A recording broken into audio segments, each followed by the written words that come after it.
İyi günler arkadaşlar. Kanalımıza hoş geldiniz. Yepyeni bir video ile karşınızdayım. Elçin Sangu ve Barış Ardus'tan yepyeni karelerini sizler için düzenleyip video haline getirdim ve sizlere sunuyorum. Umarım beğenirsiniz. Elçin Sangu ve Barış Ardus Kiralık Aşk dizisinde birlikte rol almış ve herkes tarafından çok beğenilmiştiler.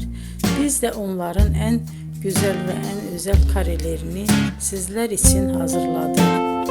Videoların devamını istiyorsanız kanalımıza abone olup sona kadar izlemeyi unutmayın.